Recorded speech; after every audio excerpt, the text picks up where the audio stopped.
Hercules digambarkan setengah manusia, setengah dewa. Punya kekuatan lebih dari manusia lain kan. Oh, bisa mindahin gunung lah, bisa apalah gitu. Sehingga kemudian apa? Ketika ketemu Nabi Musa, hijabnya dibuka cuma satu. Ketemu dengan Allah, Nabi Muhammad, semuanya dibuka. Dan Nabi Muhammad kuat. Kenapa?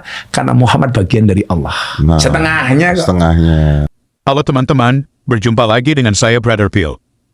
Kembali kita akan membahas Ko Donditan. Beberapa hari lalu saya melihat di channel Donditan, 2 orang cewek bersyahadat masuk Islam. Mengenai keputusan mereka masuk Islam, itu adalah hak mereka dan negara kita menjamin kebebasan orang untuk pindah agama. Tetapi yang menariknya adalah, bukannya iman Islam yang diajarkan kepada mereka sebelum bersyahadat. Malah diajarkan iman Kristen yang disalahpahami oleh Donditan. Kalau dalam kekristenan, orang yang mau menjadi Kristen, sebelum dia dibaptis, dia diajarkan tentang Alkitab dan doktrin yang diimanin. Bukan belajar kitab orang dan iman orang lain. Menjelekkan iman dan kitab orang lain, tidak membuat iman dan kitab kita benar. Sepertinya seri kali ini agak panjang, karena banyak hal yang disampaikan dalam video mereka. Mari kita tanggapi hal yang pertama berikut.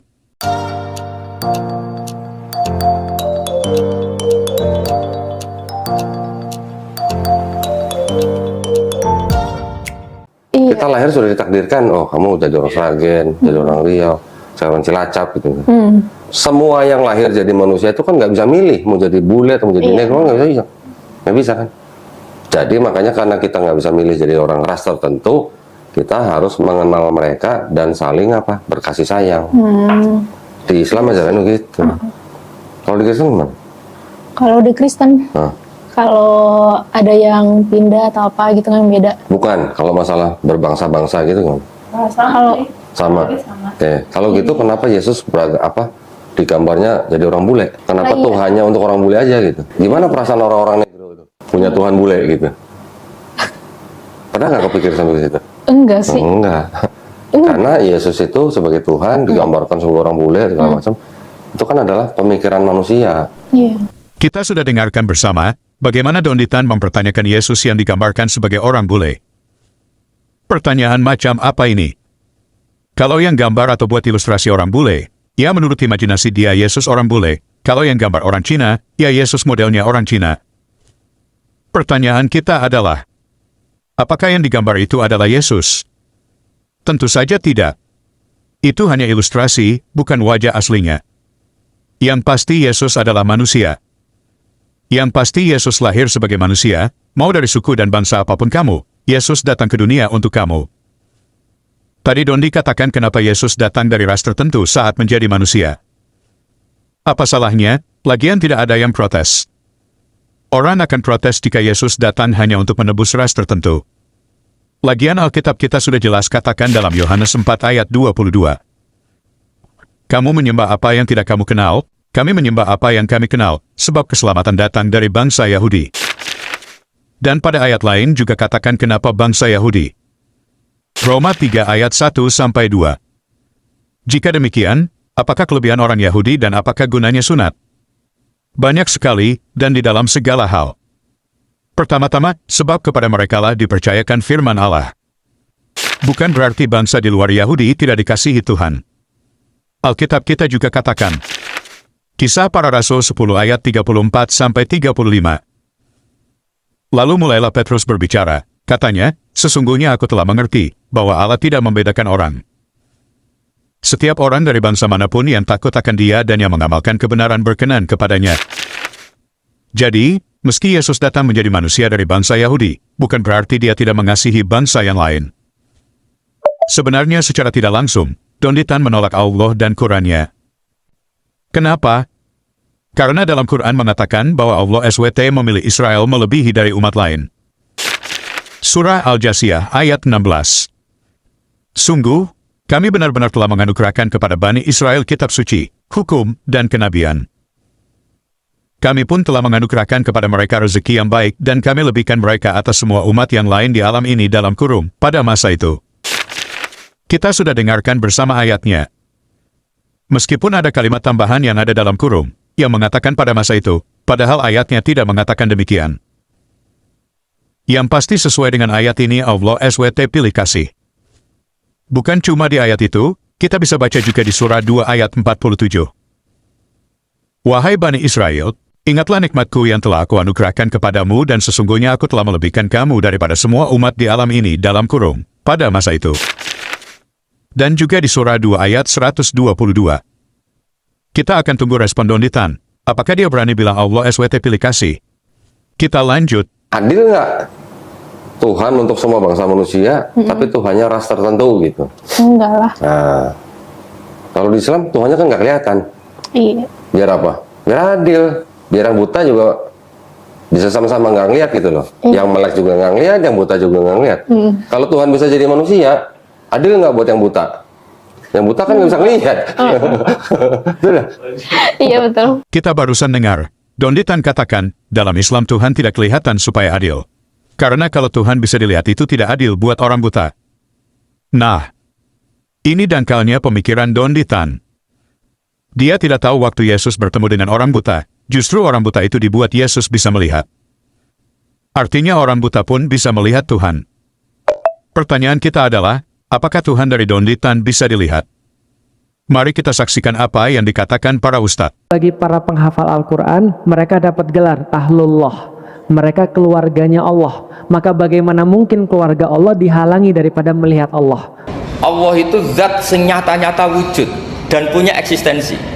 Di mana-mana sesuatu yang wujud itu layak untuk bisa dilihat.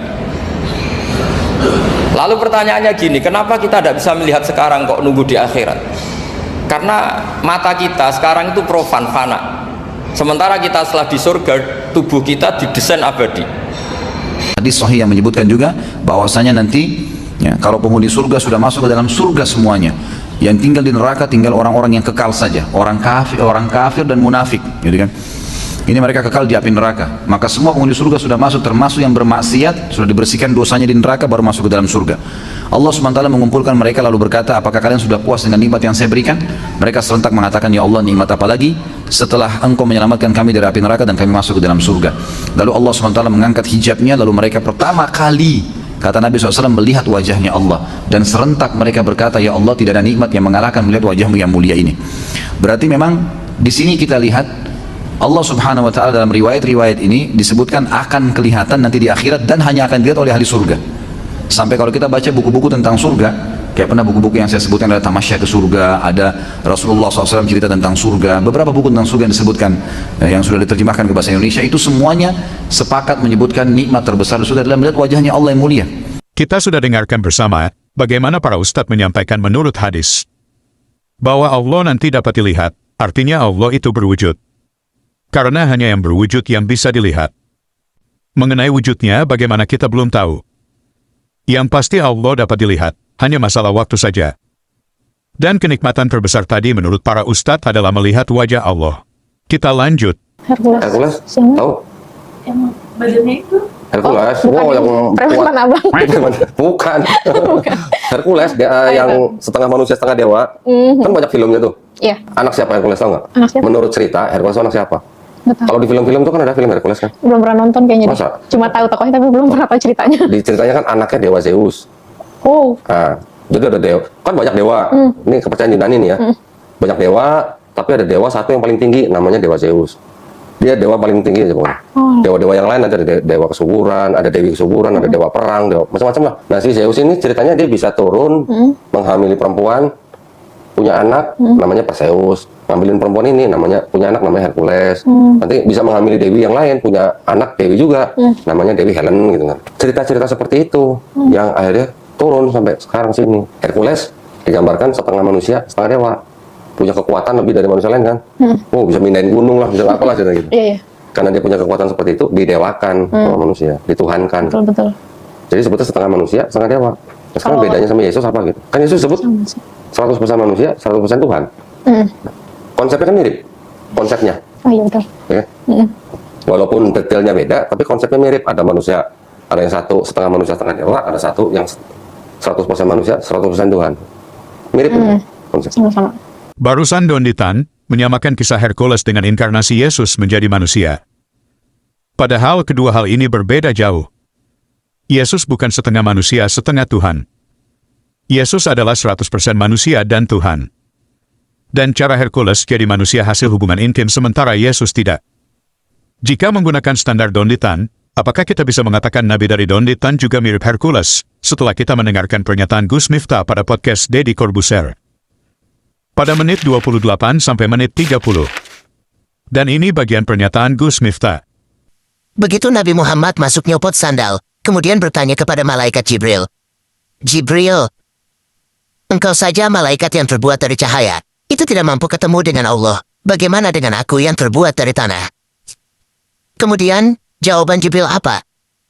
Beda Muhammad. Aku memang terbuat dari cahaya, tapi cahayaku bukan dari cahayanya Allah. Sementara engkau Muhammad terbuat dari setengah cahayanya Allah. Itu yang membuktikan bahwa Nabi Muhammad itu tidak 100% terbuat dari tanah. Sehingga kemudian apa? Ketika ketemu Nabi Musa, hijabnya dibuka cuma satu. Dan ketika ketemu dengan Allah, Nabi Muhammad, semuanya dibuka. Dan Nabi Muhammad kuat, kenapa? Karena Muhammad bagian dari Allah, setengahnya kok. Bagaimana teman-teman? Pernyataan Nabi saudara kita Muslim setengah bagian dari Allah. Tidak salah kalau orang akan menyamakan Muhammad dengan Hercules, karena sesuai pernyataan Gus Miftah, Muhammad itu dibuat dari setengah cahaya Allah. Sepertinya Nabi Muhammad lebih cocok dengan pernyataan Don Ditan tadi, di mana Hercules setengah manusia dan setengah dewa.